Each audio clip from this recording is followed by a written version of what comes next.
joy to be with you, as I've said a couple of times. We are in this sermon series, Give It Up, 40 Days of Surrender. What does it mean to truly give up the things that matter? Chocolate is great, caffeine is great, but those things don't really matter. What do we need to give up to surrender to Jesus that we might truly walk with him on the path to the cross? I want to ask you this question first. Have you ever been excited to go somewhere, been thrilled and excited and looking forward to it, only to start doing it and realize this isn't going to be as good as I thought it was? Like long car rides maybe, long car trips, right? You think, you know what? I really wanted to do this, but I'm good. Let's move on to something else. This week we were on vacation with my folks in Northern Virginia, and we spent a day doing all the touristy things that we never did when we lived there. There's a joke in Northern Virginia that you know you're from the DMV when you live 15 minutes from the capital of the free world and you can't find anything to do on a Saturday night. Right? All these tourist things, I think it's because we grow up doing them and there's second nature to us. We forget how cool these things are. And we never had a chance to take our kids or wanted to take our kids when we lived there, so now that we don't, we took them and did the whole DC experience with them. And we went to the Museum of Natural History so Jordan could see all his dinosaurs and skeletons and animals and all that stuff. As we're walking out, Jordan was really excited to see two more things. He wanted to see the Washington Monument up close, and he wanted to see the Lincoln Memorial. Now, how many of y'all have been to DC on the National Mall? Right? Those things aren't that close together. You see the pictures, but they don't realize do justice, right? That's a map from Google Earth. The circle on the left is where we were, the Museum of Natural History. The Washington Monument's in the middle. The Lincoln Memorial is on the far left side of that picture. It doesn't look very far, but let me tell you, it's a walk. And both kids really wanted to see these things. So we said, well, we'll go to the monument. The Washington Monument. It's not that far.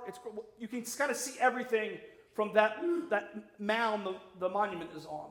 So we walk to the Washington Monument. Great. It's pretty. Jordan loves it. It's fun. Right? And then he sees the Lincoln Memorial. He's now seen the White House. He's seen the monument. He says, I want to see the Lincoln Memorial. I'm like, it's right there. You can see it. No. I want to see the Lincoln Memorial. And so Robin's like, it's cold, it's windy, like, no, we're not going to do that. And so I caved. I said, all right, guys, we don't come to D.C. We're here. Let's go do it. Because who knows the next time we'll be back. So we start walking from the Washington Monument, right? And you can't really see it there in that picture, but just to the left of the monument, that little circle brown area is the World War II Memorial, where they built about 20 years ago, I guess, to honor all those who lost their lives in World War II. And it's a beautiful, wonderful memorial. We're walking through it with the kids. But the thing about it is when you get into the down part of the memorial, you can't see the Lincoln Memorial anymore. And my first thought was, ooh, maybe they'll forget. Just turn around and go home. As we're walking past the bronze stars, they have a bronze star for, I think it's for every 100,000 or every 1,000 people killed in the war, Americans. And Jordan just goes, where's the memorial? I can't see the Lincoln Memorial. Where's the Lincoln? Where'd it go? Right? And so he wants to go see it. So we get out, and we're right there on the end of the reflecting pool, and we start walking down the reflecting pool. Right? And we're walking down, and the wind's blowing in our face. Right? And at this point, Leighton starts to go, you know what? I see it. It's there. Can we go home?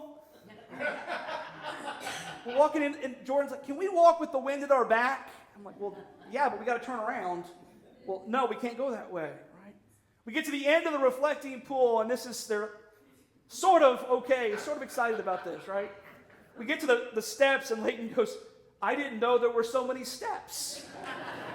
Right? And so we climb the steps, and Jordan gets about 2/3 of the way up, and he slips and he falls, and everybody's like, whoa, what happened? He's like, I'm good.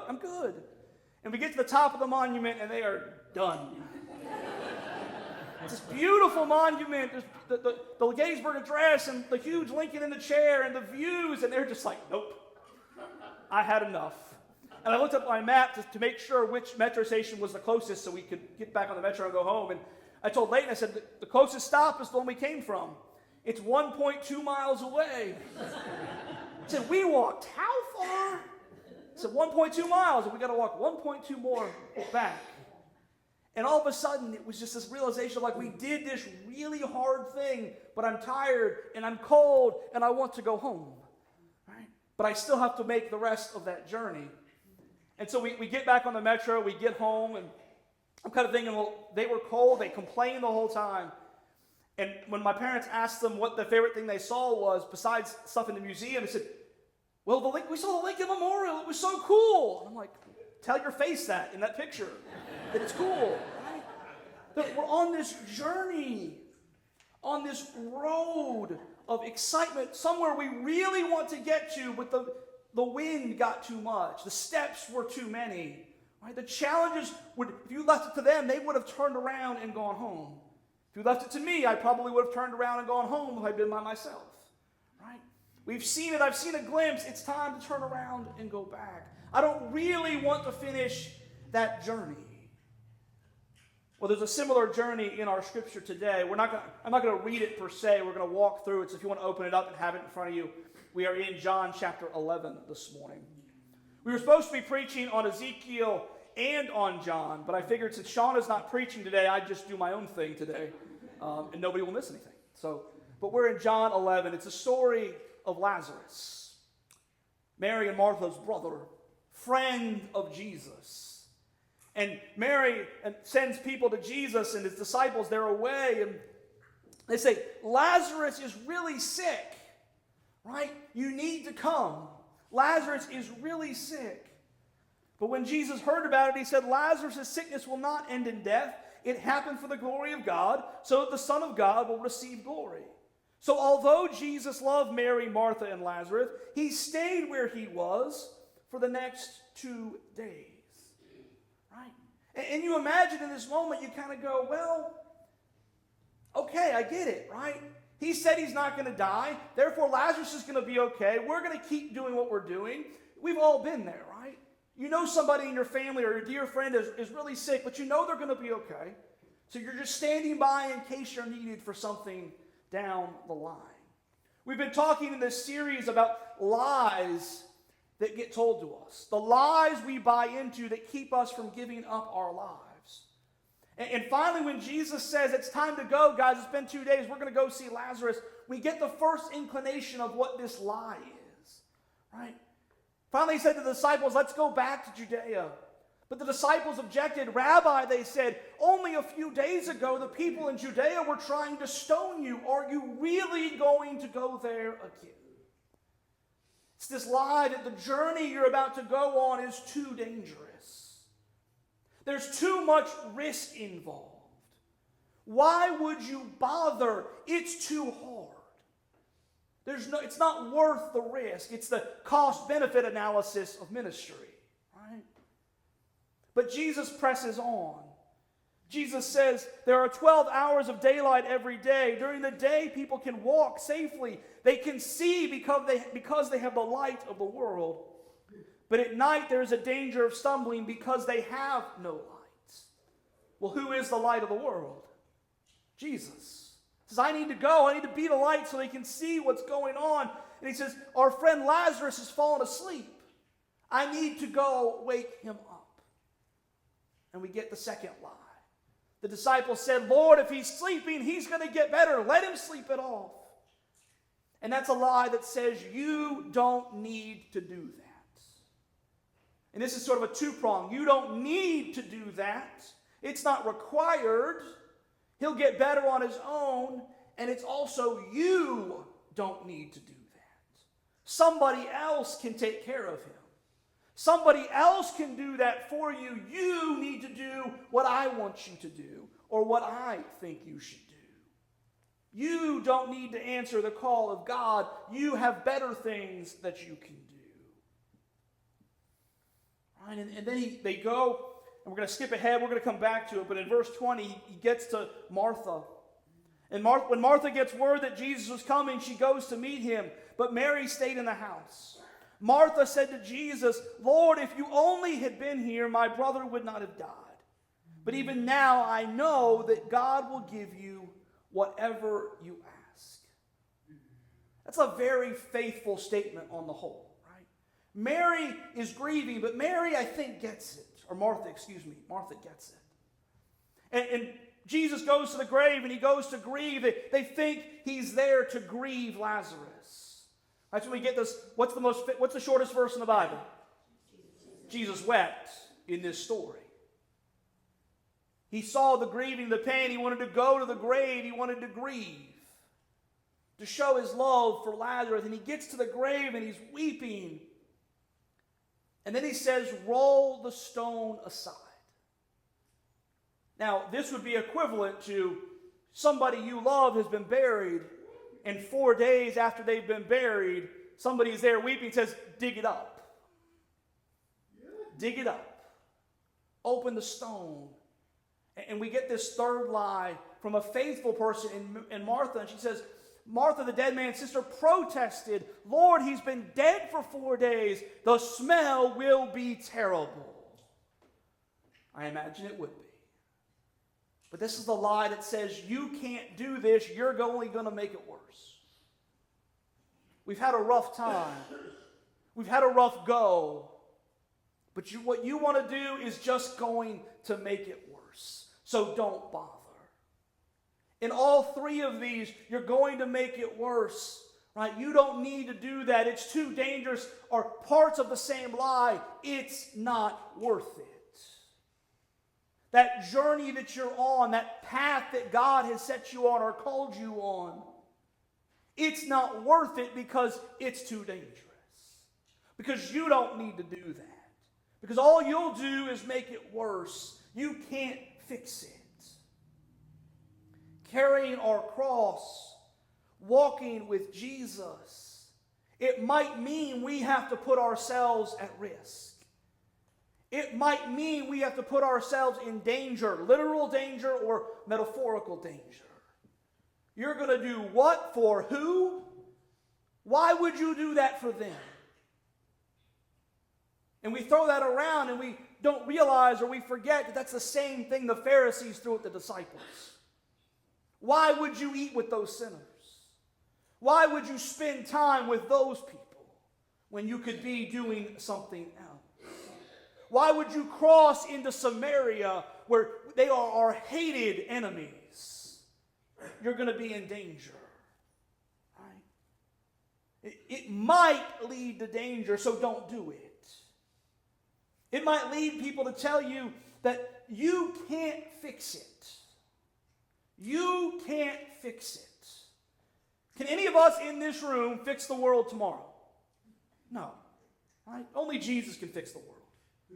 But we can lead people to Jesus. We can show people Jesus. When we did, at Christmas time, we did that collection for the Verona Community Center, and Pastor Shauna did the video. And that line that's always stuck out to me that she said in that video is, we may not solve their problems, but for one day we might put a smile on their face. We might make it better for today. All we can do is help where we can. It's never not worth it. People start to talk about, why are you there? Why did I see you in that place? Why did I see you with those people? Why are you spending your resources there? And these lies can all lead us to believe that it's not worth it. It's a great idea, but somebody else should do it. It's a great idea, but let's not do that right now. The idea is nothing without the journey to accomplish it. The journey with Jesus is even more important. There will be days on the journey where you're in the little valley and you can't see where you're going anymore. You can't see the end path. You don't have a map in front of you that tells you where you're going.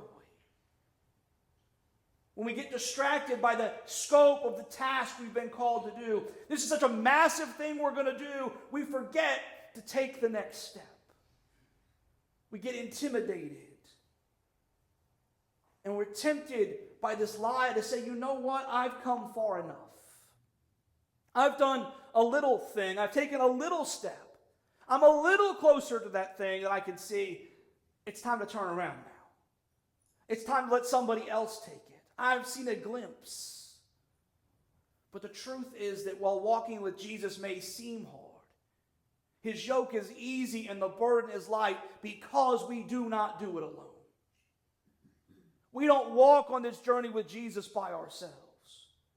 We walk on it with Jesus. And Jesus is there. Following, surrendering will mean tough days. It doesn't mean it's all hunky-dory. To bear a cross is to carry a heavy weight. Anybody who's been to Israel? Anybody done a pilgrimage to Israel? A couple people. When you walk the Via Dolorosa, the road that Jesus walked up to Golgotha Hill, that road is cobbly, it is uneven, and it is for the most part up. It's exhausting to walk it when you're just walking it. Imagine walking it carrying your cross. When Jesus says, pick up your cross and follow me, that's one of the places he's going. Carry your cross with me up the hill. You're not going to be able to see the destination. You're not going to know what's around the next corner. You're going to be so focused on walking with me that you won't see what's there. But you don't need to see that. You're walking headlong into the wind. It's pushing you back. You don't need to have the wind at your back. Because the truth is we do it with Jesus. And if we see nothing else, we need to see Jesus walking with us. So that first lie is that it's not worth the journey. Our second lie is this, and we'll go back to the scriptures, is that death is always bad. That death is always bad. I want you to think about death, just the general concept of death. Right? It's hard. It's difficult. It's painful. It's a lot of hard things, right? But we have this lie that death is always bad. Has been so sold to us and so ingrained in us, so pervasive in our lives that we don't even want to talk about death. Talk to any family planning, any estate planning, right? They say, have the conversation with your kids and your grandkids. I've done dozens of funerals, probably close to 100 funerals at this point. You know the ones that are the easiest to manage are when folks know what their loved one wanted. The conversation has been had. We're so afraid of death. We're so afraid of this thing that death is always bad. That we don't want to talk about grieving. We don't want to talk about death. We don't want to talk about anything around it. Right? But here's the thing. Death is a part of creation. And I don't just mean physical death. That's part of the lie. We hear death, we only think physical death. But think about, we talked about this in the seed series, right? What makes good soil? Composting organic material that has died and is giving new life. Let's go back to our story in John 11. Imagine the emotions the disciples hear. Jesus, Lazarus is very sick. You need to come quickly. I think we've all gotten that phone call. We know what that's like. What are the emotions in that moment? Fear, the unknown, right? Pain. But then Jesus says Lazarus' sickness will not end in death. Imagine the weight that came off the disciples' chests. Whew. All right. It's bad, but it's not the worst. Right? And I imagine at that point they didn't hear anything else Jesus said. They were just relieved. And 2 days later, Jesus says, it's time to go. Lazarus is asleep. I need to wake him up. But they don't understand that Jesus is talking about Lazarus being dead. So he explains plainly, Lazarus is dead, and for your sakes, I'm glad I wasn't there, for now you will really believe. Come, let us go see him. And one of the disciples, Thomas, said to his fellow disciples, let's go to and let's die with Jesus. Thomas. What do we call Thomas? Thomas wasn't doubting. Thomas just had no filter. Right? The question he asked that we call him, why we call him Doubting Thomas, was because he just said what everybody else was probably thinking. And right here he says, fine, Jesus, if you're going to die, we are going to go die with you. And he meant die. They're going to stone you, Jesus, but what you're doing needs to be done. Let's go. Let's give up our lives. Let's give up our lives. And so Jesus and the disciples, they get to Bethany. And he's told Lazarus has been dead for 4 days. They're back in the danger territory. And he meets Martha, who, we read this earlier, right? She was faithfully saying, God, or Jesus, I know you weren't here. I know you weren't here. But if you had been here, maybe my brother wouldn't have died. Maybe he wouldn't have died. And he says to Martha, he says, your brother will rise again. And she says, yeah, Jesus, I know. At the end of days, in Jewish prophecy, Zechariah, the prophet Zechariah, says, this is why there's a huge cemetery on the Mount of Olives. Because it says that when the Messiah comes, he will stand on the Mount of Olives. And that's where the resurrection will begin. She says, I know at the end of the days, he's going to rise again. And Jesus says, no, I am the resurrection. I am life. Those who believe in me, even though they die, yet shall they live. Everyone who lives in me and believes in me will never die. Do you believe this, Martha? Yes, Lord, I've always believed that you are the Messiah, the Son of God. And then she calls Mary out. Says, the teacher is here. He wants to see you. And Mary runs to him. And when Mary gets to him, she says the exact same words. Lord, if you had only been here, my brother would not have died. My brother would not have died. And part of this lie of death is always bad is that this is somehow your fault. I think almost all of us have experienced that. Have experienced this survivor's guilt. This guilt, oh, there's something I could have done that might have somehow changed this. This is somehow your fault. This is bad. It's your fault. And it's not just Mary and Martha. When he's grieving at the grave, the people said, see how much Jesus loved Lazarus. But someone said, I imagine from the back in a scoff, he healed blind men. Couldn't he have kept Lazarus from dying? How much did he really love him? He didn't save his life. It says Jesus was filled with righteous anger as he arrived at the tomb. And he said, roll the stone aside. This comment about Jesus being able to save Lazarus, I don't think it was ill-intentioned. I don't think they even knew what they were saying. I think it was grief. It was grief pouring out onto them. And Jesus doesn't respond to it except to say, I am resurrection. I am life. Your brother will live again. Your brother will live again. And this lie of death is always bad, obscures the truth that Jesus is resurrection, Jesus is life, and new life requires death. For us to give up our lives is death.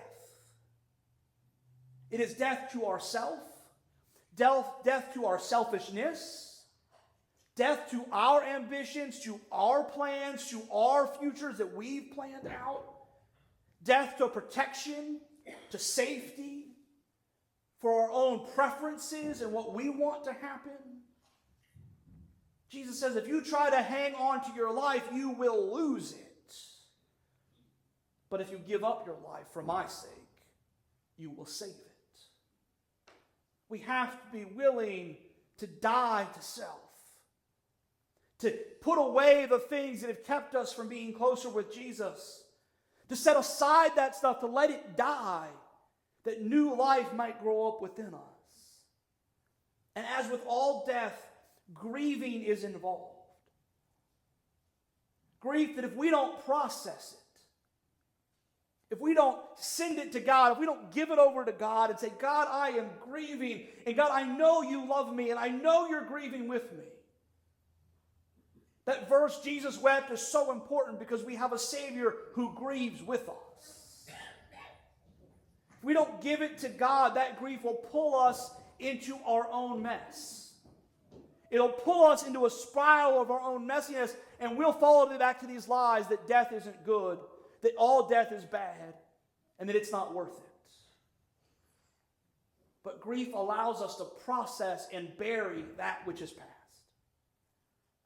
If we want to give up our lives for Jesus, we have to have the ability to bury the old things, to put them away, not just in a corner where I might be able to grab them again, but to put them behind a stone, put them in the ground, so that we can truly not just tolerate the new, but embrace the new things that God has for us.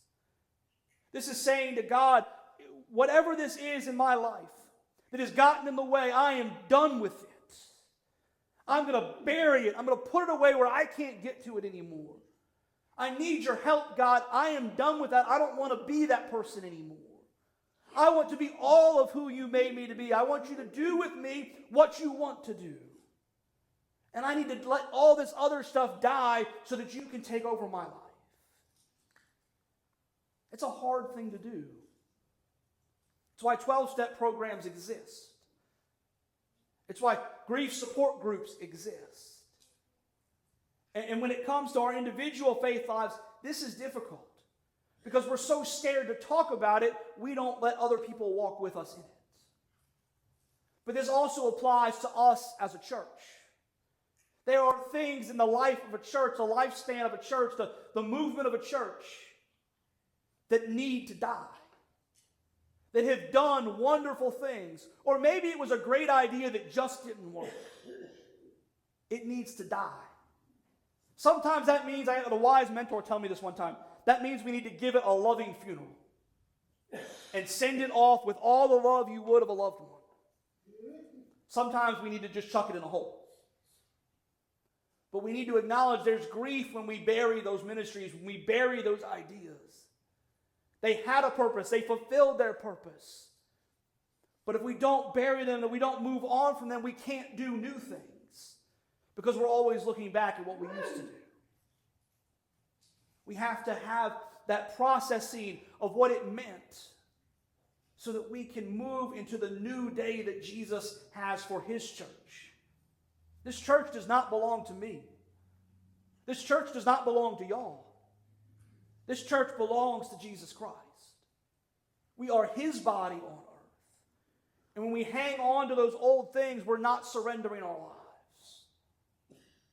We're not turning over our lives. We're holding on to the things that we want to hold on to.